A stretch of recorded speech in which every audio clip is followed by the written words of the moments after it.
There's a storm coming. You sound like you're looking forward to it. I'm adaptable. What are you? I'm Gotham's reckoning.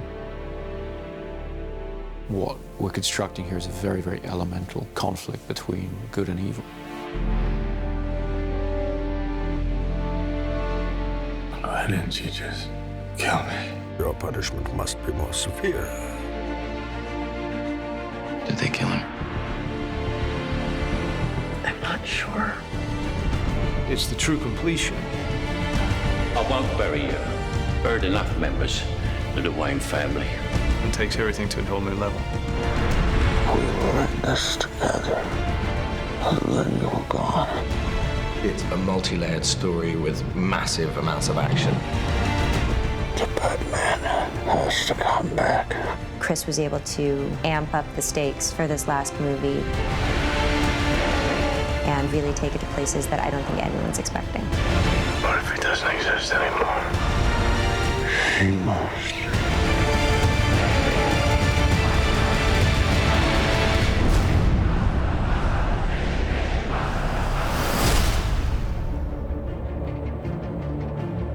At the beginning of The Dark Knight Rises, we find a Bruce Wayne who's been damaged by his experiences as Batman. You are as precious to me as you were to your own mother and father. I swore to them that I would protect you, and I haven't. How much longer can he allow this pain to control what he does with his life? Alfred feels that it's his duty to help him find a way to put it behind him. You're not Batman anymore. It's about 8 years that Batman has been missing. And we've gotten to see what Gotham has become. Everything seems fine on the surface, but it's all built on this lie. I am the main sort of facilitator of that. It's a secret, I think, that's eaten away at him. So The Dark Knight Rises is about how that affects Gotham and how things begin to get worse once again. And now is Bruce having to deal with a new threat to the city and to himself? The choice has to be made. Is Batman going to return? It's the true test of a hero. Confronted with their darkest fears, being taken all the way to the edge. How do they come back? Do you think he's coming back? I don't know. In The Dark Knight Rises, we have an incredible ensemble that we've put together. I remember seeing Christian in the makeup chair. There was a 3-year-old in me that was like, that's Batman. It never stops giving me goosebumps. Standing in the suit, where you walk down the steps and everyone just stops. I really wanted to see Batman meet his match. There's a new kid in town. This is the first time that Batman has come across anybody who is superior physically. Mr. Wayne. Bane's not ready to be reasoned with. When Gotham is ashes, you have my permission to die. Some people want to watch the world burn, or Bane's come to pull the pin on the grenade. Tom Hardy is an extraordinary actor. What Tom is able to do just with his expressions in his eyes, it's terrifying. Through the course of The Dark Knight Rises, we'll uncover more about what drives Bane, where he comes from, what he wants. Let the games begin. And none of it's good news. We've made some mistakes. Who's Kyle? Girls gotta eat. Selena Kyle has her own code of ethics, which sometimes involves doing things that other people might consider questionable. We have to have a way of grounding the character, realizing that Catwoman could just be this calm woman, this grifter, this classic movie femme fatale, really. Some brazen costume for a cat burglar. Yeah? Who are you pretending to be? I think Anne understood right from the first that she was going to have to do almost everything in the film herself. She has to be that character. She took it on in the most extraordinary way. The most important thing is to fit into Chris's Gotham City.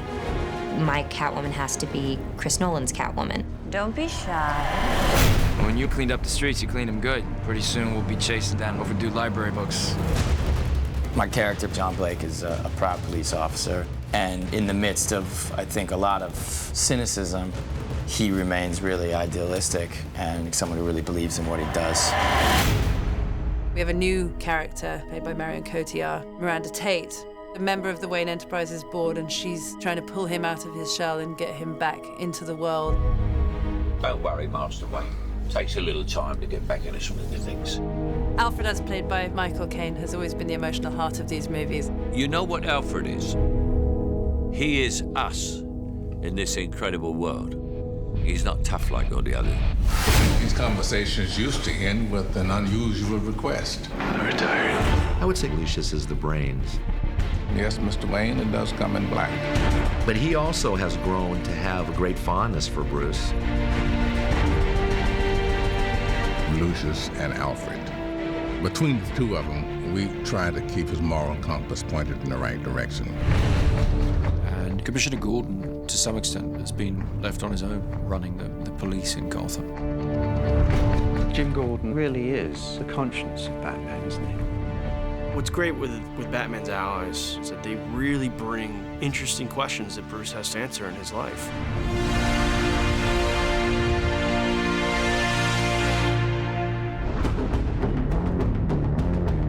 Chris has always had such a strong sense of spectacle, with this good human story to it as well.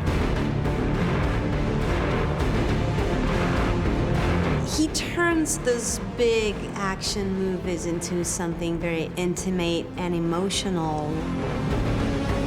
You feel very close to all those people.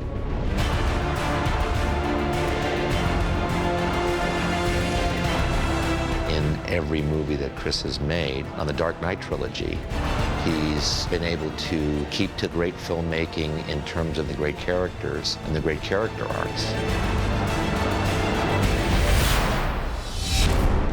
He creates whole worlds that you really can get lost in.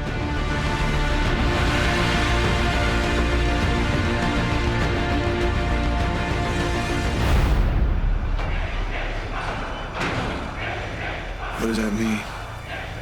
Rise.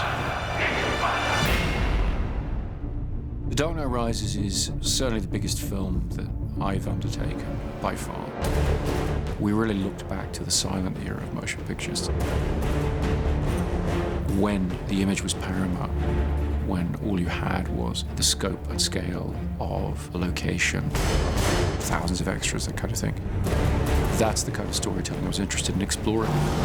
Dark Knight Rises is about trying to get some of that romantic scale and modernism into it in a sort of epic way. We started the shoot in India, then we moved to the UK. After that, we went to Pittsburgh, Los Angeles, Manhattan. It's been relentless action from start to finish. We've expanded into the largest of genres, the war movie, the disaster film. They add scale, raising the stakes from a place where they were already extremely heightened. We do get a great kick out of doing this action work. To be in Inverness, Scotland, flying with a fuselage in an aircraft and 4 stuntmen hanging off an airplane.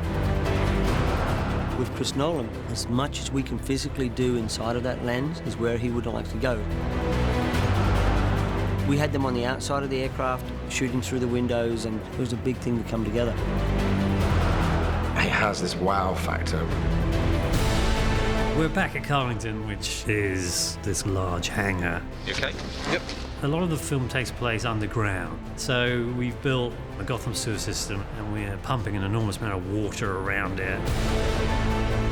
We wanted to fulfill the promise of Batman Begins, which is that Wayne Manor will be rebuilt exactly as it was, but that the Batcave will be expanded and brought forward technologically. My mother warned me about getting into cars with strange men. This isn't a car. One of the biggest creations was the new flying vehicle, the Bat. It's a big insect. It's nearly 30 foot long and 17 foot wide.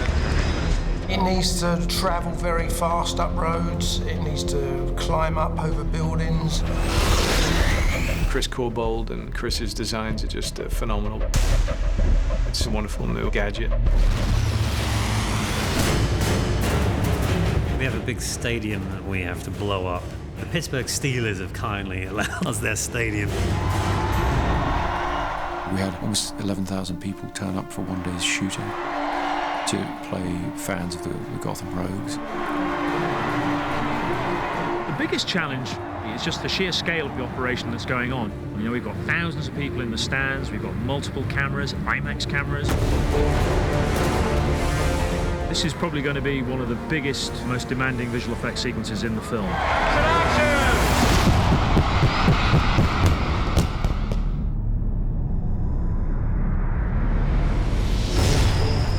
To up the scale of the city, and there's only one place that you can do that, and that's New York. In the Wall Street sequence, there's a big battle between the police and all the mercenaries. They've got something like 1,200 extras.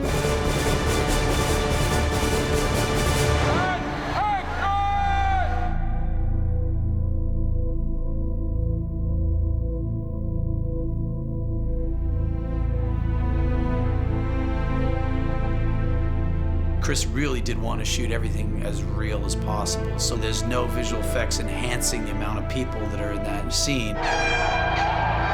This was 8 months of preparation has gone into what you see here, working with the city, with the departments in order to control this set. Seeing that many bodies in the middle of Wall Street fighting each other, even if it was controlled chaos, it's still kind of like, wow.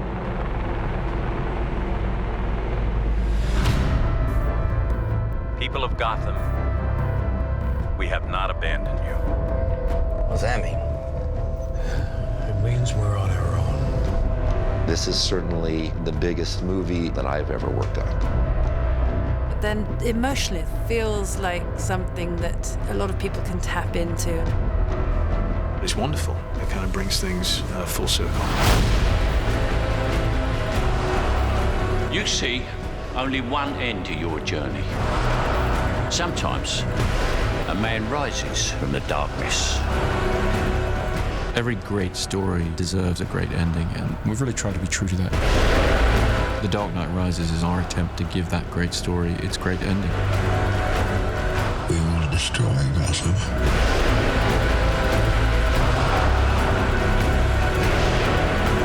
What now? You don't owe these people anymore. You've given them everything.